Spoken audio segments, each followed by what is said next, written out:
1. Penetapan konteks. Faktor internal. Faktor internal diambil dari kondisi negara Indonesia. A. Masyarakat kurang percaya dengan kualitas produk Indonesia. B. Teknologi yang kurang memadai. C. Pemerintah kurang mendukung regulasi atau kebijakan bagi produsen lokal. D. Keterbatasan biaya distribusi. E. Kemampuan konsumen untuk membeli barang berdasarkan pendapatan yang mereka miliki. Faktor eksternal.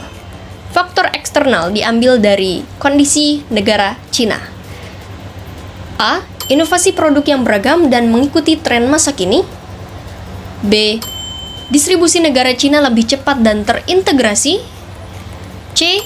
Dukungan insentif bagi UMKM di Cina yang memungkinkan mereka menekan biaya produksi sehingga dapat menawarkan produk dengan harga lebih terjangkau.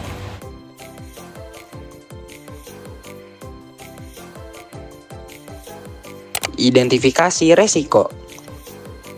A. Devisa negara yang berkurang, yang disebabkan oleh masyarakat lebih memilih produk impor, serta kurangnya daya beli produk lokal di pasar domestik. B.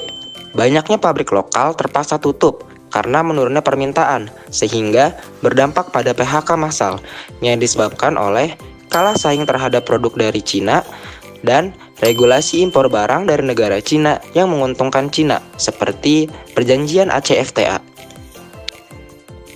C. Ketergantungan masyarakat Indonesia terhadap produk buatan Cina yang disebabkan oleh kualitas barang Indonesia lebih rendah dibanding produk dari negara Cina. Lalu, varian produk Cina yang lebih beragam. Dan yang terakhir, harga pada produk sejenis dari negara Cina yang lebih rendah. Analisis resiko. A. Devisa negara yang berkurang. Analisis resikonya sebagai berikut. Devisa negara yang berkurang dampak terhadap sasaran tinggi karena dapat menurunkan pendapatan dalam negeri yang dapat menyebabkan penurunan PDB. Penurunan PDB, apalagi terjadi pada negara berkembang, sangat mempengaruhi kelangsungan negara tersebut ke depannya yang menghasilkan resiko tinggi. Devisa negara yang berkurang juga dapat melemahkan sektor produksi Indonesia sehingga menghasilkan resiko yang tinggi. B. Banyak pabrik lokal terpaksa tutup karena menurunnya permintaan sehingga berdampak pada PHK massal. Analisis resikonya sebagai berikut. Jika disebabkan karena tidak ada pembatasan jumlah impor, maka tingkat kemungkinannya sedang. Kemudian, jika disebabkan karena pabrik enggan memproduksi barang tren, maka tingkat kemungkinannya sedang. C. Ketergantungan masyarakat Indonesia terhadap produk buatan Cina. Analisis resikonya sebagai berikut. Tergantungan masyarakat Indonesia terhadap produk buatan Cina masuk ke dalam rendah, karena masyarakat bisa memilih alternatif membeli barang dari dalam negeri karena munculnya kesadaran nasionalismenya.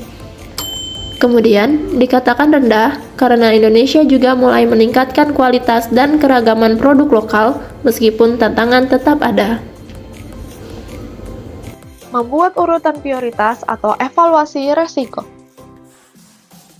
Resiko devisa negara berkurang termasuk prioritas resiko nomor 1. Resiko banyak pabrik lokal terpaksa tutup karena menurunnya permintaan dan berujung pada PHK massal termasuk prioritas resiko nomor 2. Resiko ketergantungan masyarakat Indonesia terhadap produk buatan Cina termasuk prioritas resiko nomor 3.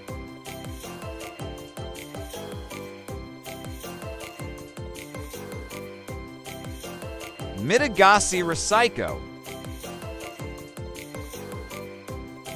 Devisa negara berkurang.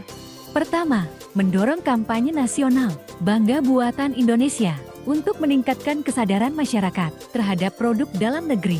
Kedua, mengembangkan strategi pemasaran yang lebih agresif untuk memperkenalkan produk lokal ke pasar domestik. Ketiga, meningkatkan efisiensi produksi guna menekan biaya sehingga harga lebih terjangkau bagi konsumen lokal. Keempat, meningkatkan aksesibilitas produk lokal dengan memperluas jaringan distribusi dan meningkatkan kehadiran produk lokal di pasar modern, minimarket, serta platform e-commerce agar lebih mudah dijangkau oleh masyarakat. B. Banyak pabrik lokal terpaksa tutup karena menyer anya permintaan dan berujung pada PHK masal. 1. Meningkatkan tarif masuk pada barang impor China atau melakukan pembatasan pada produk impor yang dapat mempengaruhi daya saing produk lokal. 2. Meningkatkan ekspansi pasar, baik domestik maupun internasional, serta berinovasi dengan produk baru yang sesuai dengan tren pasar untuk meningkatkan daya saing produk lokal. 3. Pemerintah memberikan dukungan dalam bentuk subsidi, insentif pajak, atau dukungan lainnya dalam menghadapi risiko. C. Ketergantungan masyarakat Indonesia terhadap produk buatan China. Pertama, dengan meningkatkan standar kualitas produk lokal. Kedua, produsen Indonesia perlu mengembangkan lebih banyak jenis produk untuk memenuhi kebutuhan pasar yang beragam. Nah, itu dia analisis Resko tentang produk Indonesia terhadap produk Cina. Terima kasih yang sudah menonton. Sampai jumpa.